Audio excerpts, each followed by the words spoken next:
일단 촉감적으로 어색해서, 시각적으로 어색해서 요 두 가지가 제일 커요. 너무 말랐을 경우 보형물을 얹다 보면은 당연히 조금 어느 정도 윤곽이 좀 티날 수밖에 없고, 필러로 가슴 안쪽만 더 채우거나 바깥쪽만 더 채우거나 요거는 다 가능하잖아요.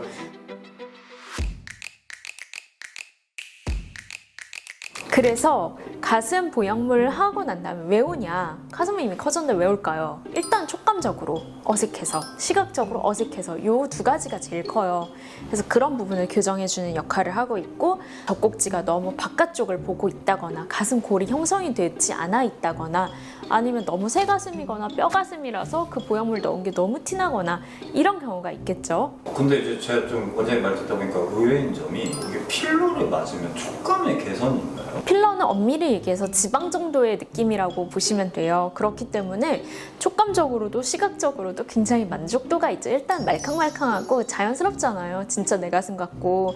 사실은 가슴 수술을 한 사람 중에서 가슴 수술이 티가 나기를 바라는 사람은 저는 결단코 단 한 명도 없을 거라고 생각해요. 가슴 수술을 하시는 분들 중에 마르신 분들도 되게 많을 것 같아요. 그쵸. 그게 문제예요. 너무 말랐을 경우 보형물을 얹다 보면은 당연히 조금 어느 정도 윤곽이 좀 티날 수밖에 없고, 뭔가 아주 자연스러운 그런 움직이는 동작, 그냥 출렁거리는 동작과는 거리가 멀 수도 있어요. 그래서 그런 부분들을 좀 개선을 해줄 수 있다, 이렇게 생각하시면 될 것 같아요. 필러로 가슴의 안쪽만 더 채우거나 바깥쪽만 더 채우거나 요거는 다 가능하잖아요. 하지만 보형물 수술을 한다고 해서 이거를 완전 모이게 해주거나 예쁘게 부드럽게 만들어주거나 그런 거는 조금 한계가 있을 수밖에는 없어요. 그래서 사람들이 보형물 수술을 하고도 가슴에 지방 이식이나 필러를 좀 생각을 하시는 것 같고요. 아, 디테일한 이제 디자인적인. 그쵸. 그런 것도 이제 거슬린다 이거죠. 예를 들어서 너무 마른 사람이라서 쇄골이나 갈비뼈 이런 게 너무 많이 보이는데 그 위에 보형물을 얹는다고 해서 그게 우리가 진짜 가슴 같다고 생각하지는 않을 거 아니에요. 왜냐하면 누가 봐도 좀 보형물인 게 티가 나니까. 근데 그런 게 싫다면 사실은 그 위에다가 뭐 지방 이식을 하든 필러를 조금 깔든 이렇게 하면 모양적으로 보완이 좀 될 수 있다는 거죠.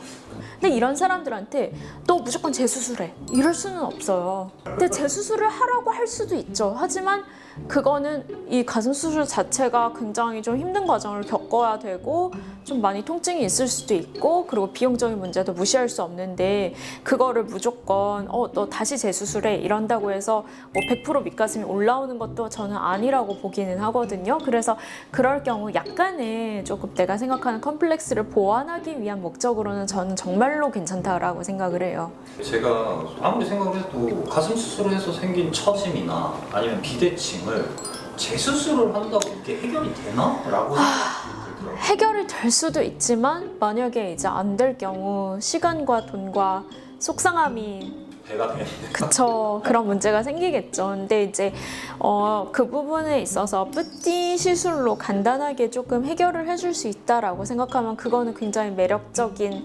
정답지가 되지 않을까.